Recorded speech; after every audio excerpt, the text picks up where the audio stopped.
Good day, students. This is another week, and I wish you best. Today we are studying CRK for Js1. Our topic today talks about call to freedom. When we talk about freedom, we have two headlines: meaning of freedom, types of freedom. When we say call to freedom, in a layman's language, freedom can say, I'm free from this truth, no. But the definition itself is talking about, it says, meaning of freedom, it is the process whereby someone is allowed to perform his duties without intervention or hindrance. When we talk of intervention or hindrance, it automatically is telling you that when you have freedom, you can do a lot of things. When you have freedom, you can move about. And that gives us an insight to what freedom is all about. Because without freedom, you cannot do anything. As a human being, without freedom, you cannot move about. There's something called freedom of association. We'll talk about that when we get to type of freedom. So it is also a state where a nation, you see that in your note, a nation is free from foreign domination. What's called foreign dominations, which means oppression and discrimination. Before we had our independence, we were under British rule, under colonial administration. We were not free. A nation called Nigeria then were under a country controlling us. Then there was something called freedom. But as of October 1st, 1960, we gained independence. And that gave us freedom to associate ourselves as a nation, country, with other countries and do whatever we want. This means that the nation has the power to rule itself or herself. In other words, it is capable of administering its own government. In short, freedom entails a lot of things you can do. You can go to the market. You're not restricted. I didn't go under colonial rule. They can say there's 7 to 7, no movement.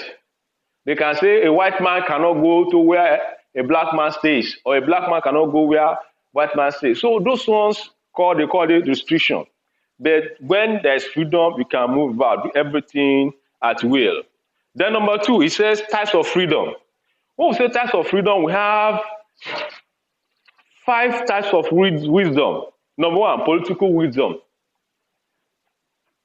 Political wisdom, we have 1, political wisdom.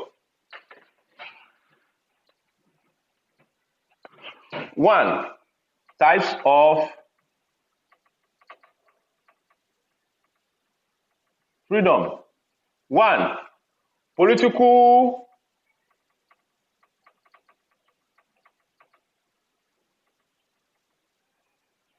freedom. Then this is the freedom of a nation from foreign rule. That's what we call political freedom. As I've explained to you, that freedom gives one country that can participate or can do whatever they like without being controlled. Number 2, we call it economic wisdom. Economic freedom. Oh, this part. Economic freedom. It is the freedom of a nation to mine development and use our natural resources and also control our factories and industry. So number 3 says social freedom.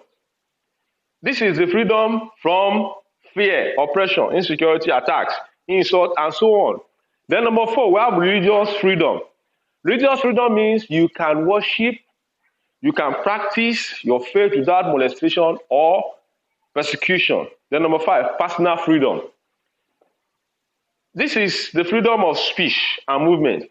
It also allows one to choose friends and join clubs or associations of one's choice. Under these, we have 5 types. Types of what? Freedom. I've given out 2 here, then 3. Okay, 3, let me write it here. Then three, social freedom.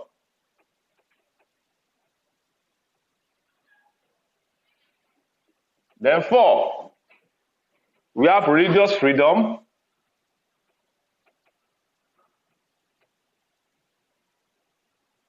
Then 5, we have personal freedom. As I've explained, political freedom has to do nation with another nation. 2, economic freedom has to do with one country being trade. You can develop your resources without fear of molestation. Social freedom, you can interact without any oppression or attack. The religious freedom, you can worship. As a Christian, you can go to your church. As a Muslim, you can go to your mosque without being molestation or any attack from anybody. Then personal freedom. Personal freedom means freedom of speech, association, so on and so forth. But because of the note, because of this place, in your note that you copy, you see all the definitions, all the full notes in it. And when you copy it, I want you to memorize it in case it comes out in your test or in your CA or in your exam, so that you're able to explain what freedom is all about, types of freedom. And if I say list and explain, you first list the 5 points like this, then you explain, as I said, types of freedom. I have 5 types of freedom. You give me one by one, and you need to explain, so that as you explain, you understand it better. So let's call it a day here. Subsequently, when we come for next week class, you'll be able to review what we have done for last week and this week, so that you're able to understand the 2 topics together. Good day.